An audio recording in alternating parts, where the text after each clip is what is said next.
electric field. We have seen that when one charge placed is near to another charge, there is a force of attraction or repulsions occurs between them.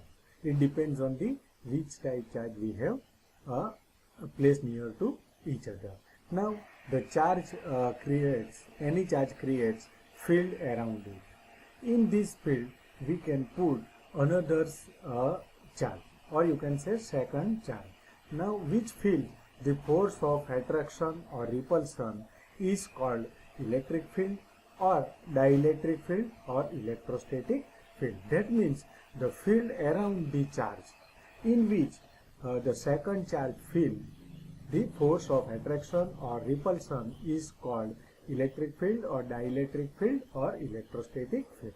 Now theoretically, whatever the field produced by this charge, it is infinite. But practically after some distance, its value is negligible. So it cannot attract or repel the another charge placed in this field.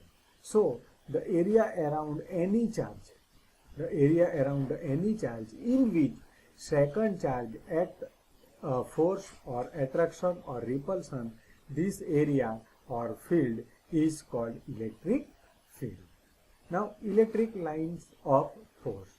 So now this electric field is represented by force of line as shown in this figure. But these lines are imaginary lines.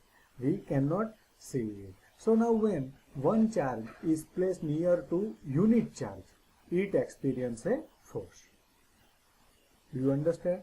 One charge is placed near to a unity positive charge, it experiences a force. Now let me see what will happen. Now if line is drawn in the direction of force relative to this force is called electric force line, or we can also define as the path in which unit positive charge moves is called the line of electric force. Now let me see one by one. Now we are taking one positive charge, it has plus coulomb charge, plus q coulomb charge. Remember, here we are taking one positive charge, it has positive q coulomb charge. Now we place a unit positive charge in this field. Here you can see that we are keeping or we placed another unit positive charge. So according to Coulomb's law of force or repulsion is attracted on the unit charge, because already we have seen the like charge repel to each other. So now this unit positive charge is moves in this direction. That means it's repel, so it is moves from right to left. Now so the arrow of force of line positive is on the outside. Now similarly we are taking one negative charge here.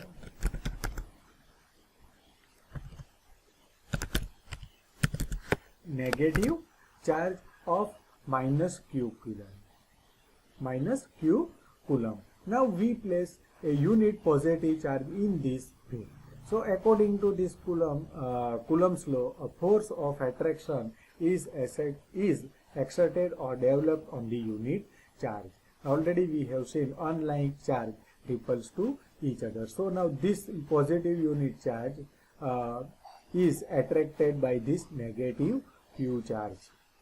So the arrow of the force line of negative charge is on the inside this q charge. Now similarly as shown in this figure, the force of line when the positive charge is placed near with a negative charge. So the lines comes from positive, it moves from positive charge to negative charge. Now in second figure you can say that as shown in figure, when both positive charge are placed near each other, that time force of repulsion is exerted between these two charges. So you can see the force of lines when both charges are positive. Now similarly you can see that this figure when both negative charge are placed near with each other, that time you can see the direction of electric field lines. Now next, electric field strength or electric field intensity. When unit positive charge is placed at any point in the electric field which is created by the another charge, it experiences a force at that point, is called electric strength of electric field or electrical field intensity at that point. So whatever charge electric field produced by the charge, so in this field we are putting one, or we are keeping one positive unit charge, it experiences a force at that particular point, is called electric field strength or electric field intensity at that particular point. Now the unit of electric field intensity is Newton per Coulomb, and it is denoted by E. It is a vector quantity, that means it has a direction, because already we have seen that the vector quantity has magnitude as well as direction. Now the direction of charge moved which the direction of vector. So here you can say that already we have seen that the direction of this charge moves. So here you can say that this is the direction. So the direction of the vector, it is also same. So from that we can say that the direction of the vector is depends on the direction of moved charge in the electric field. Now when F Newton force applied on the Q2 charge which is placed in the electric field. So here we can write E is equal to F divided by Q2, that means Newton per Coulomb. So as per Coulomb's law we have seen that, or we have familiar with this definition, a force acts on the two charge Q1 and Q2 which are placed at the distance d. So already we have seen the equation of force exerted between two charges. F is equal to Q1 by Q2 divided by 4 pi epsilon 0 epsilon r d square, and it is measured in Newton, where Q1 and Q2 are the charges of the electric charge. Epsilon 0, that means the absolute permeability, epsilon r relative permeability, where d is the distance between two charges.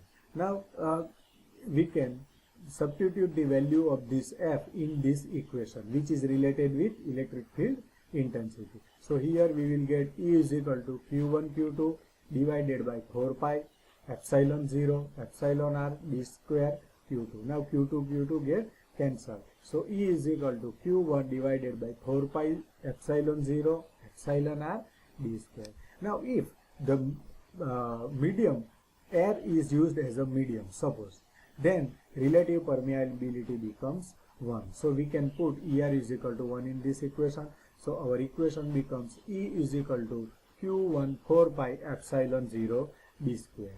So now this equation shows the intensity, electric field intensity at particular point.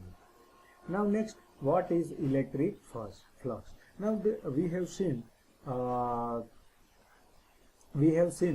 the numbers of lines are outcomes from these charges, positive charge as well as negative charge.